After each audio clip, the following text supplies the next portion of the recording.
Well, we have very rigorous processes, and we're very rigorous in our development and validation methods, and we adhere to standard procedures in test development theory and practice as we go about this.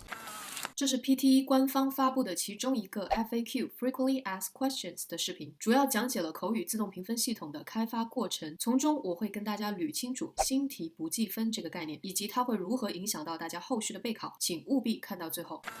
First of all, we develop our item specifications and our test specifications. This tells us what has to be tested, the purpose of the testing, who's going to be tested, and this informs test design. 所以第一步是制定明确的考试规范，对考题、考点、考生划出范围。From this, we can start developing our items. We train our item writers. We review our items. We take our items to the recording studio, and we review them again, and we conduct quality control checks again. 第二步是考题设计，会有专人来撰写考题，对考题所需的音频进行录制，建立上万个考题样本。Once we have developed a body of thousands of items for our question pool, we can then field test them and let real test takers try them out. We have native speakers and non-native speakers, learners of English, performing on all our items. We collect in their test responses. We collect many thousands of test responses, and we collect many responses on every single item. 第三步是真人测试，同时让英语母语的人和非英语母语的人来答题，任意一个单题都会搜集上万个答题样本。And then we have to transcribe them and rate them. So the test responses, the sound files, are made available to expert transcribers who listen to the sound file with their headphones on, sit at a computer, and type out exactly what they've heard. And we use this to train the recognizer. This is what the test taker said. In fact, we train them with certain procedures to help the recognizer. For example, if a word was mispronounced, we code that in a special way to tell the recognizer, this is how a native speaker says this, this is how a learner says this word when they mispronounce it. Or this is a common mispronunciation of this attempted word.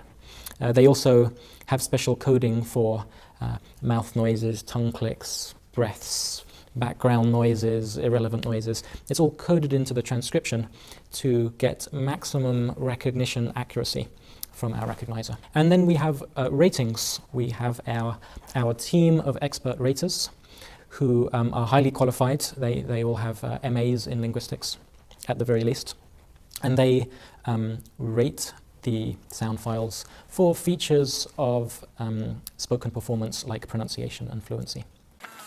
第四步是对这些答题录音进行处理，先会有专人将语音转为文字，并同时进行编码，目的是为了训练机器去识别不同的声音，学习何为对的发音，何为常见的错误发音，何为非人类发出的杂音等等，从而提高机器识别的精准度。接着，这些答题录音会被人工判分。And with these three pieces of information, the audio response, the transcription, and the rating, we can then train our scoring models to predict how a human native, how a human expert judge would evaluate that response. And we use advanced statistical modeling such as item response theory.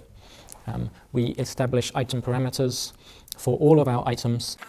第五步是让机器对人工判分标准进行学习，以求尽可能贴近人工判分的结果。And conduct quality control checks again. At this point, we may decide which items to throw out, which items to keep, which need to go back and be recycled and perhaps changed.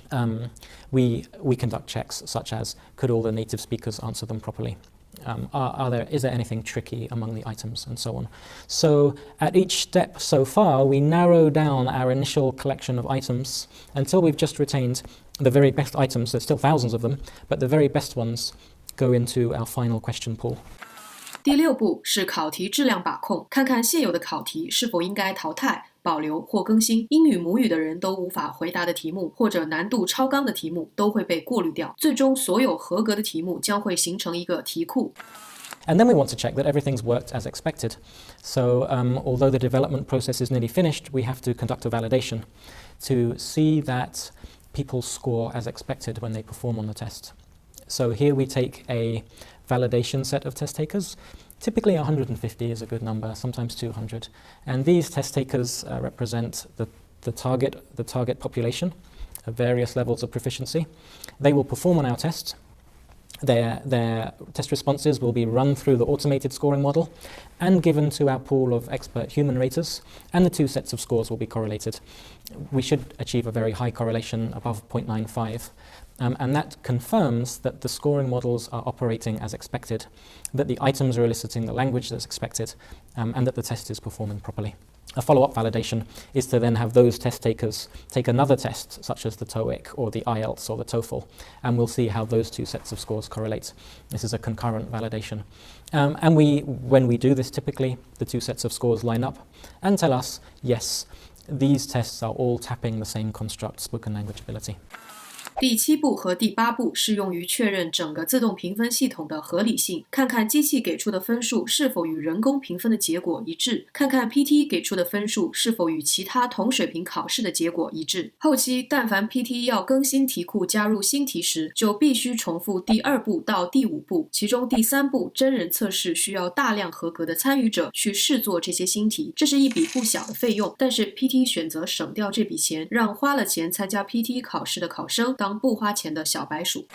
这就是为什么任何一场考试当中，在不同的题型，有的人会比别人多做1题或者多做2题，这些额外的题目是随机的，可以叫做加试题，是 PTE 用来免费测试新题的保留项目，是不计分的，并不会影响到最终分数。所以实际上每个人每个题型真正计分的考题数量是一致的。那知道了这个事情，我们可以怎么做呢？第一点就是不要害怕新题，因为新题在第一次被放到考试当中作为加试题，一直到它被划入题库成为计分题，中间是需要一些时间的，一般是按月来算。所以新题浮现的初期，我们并不需要去理会它，把当下真正计分的高频题作为主要的复习资料就可以了。建议大家不要盲目跟从一些标榜新题最完整或者将新题置顶的基金，这样反而会加重我们的刷题负担，拉长备考周期，得不偿失。在 PTE 对新题进行测试的这段时间里，一些机构会反复对这些题目进行考察，根据大量的考生回忆，并通过计算来判断这些题目是否已经成为计分题，是否需要纳入大家用于刷题的高频基金里。这时这些新题的原题文本、原题音频可能已经被扒了个精光，高分答题示范也早已上架，就不足为惧了。刚刚我说的这些理论仅限于命中率高的题目，因为命中率低的题目由于新题更新频率太高，很难通过计算得出哪些题目是不计分的。但仅就那些命中率特别高的题目，利用得当的话，不仅能帮助大家节省复习时间，还能直接帮你跳级上分。第二点，考试的时候如果阅读或听力的时间没有分配好，但是前期准备充足，能够判断出哪些题目是不计分新题的话，可以直接跳过不做，争取到的时间可以用来把握好剩下的题目，毕竟只要把题目都做完，就能再多得一些分数。最后的最后，刷基金只是 PTE 备考的一部分，盲目的刷基金背答案还会造成时间上的浪费而不自知，而任何所谓的套路都要回归到这个考试的本质。这是一个英语考试，这是一个由机器判分的考试，机器想要看到什么样的内容，怎样才能清晰完整的覆盖这些内容，才是上分的关键。至于如何判断清晰度、完整度是否达标，我们可以参照 PTE 的模式，那就是自己回听平时练习的录音，尝试把所有听到的单词转化为文字。如果你自己都无法识别你自己发出的是什么单词，更何况是以专业人工识别为基准的机器呢？王炸 PT 的视频更新频率完全看天气，不想错过的话，记得点关注。谢谢大家，我们下期见。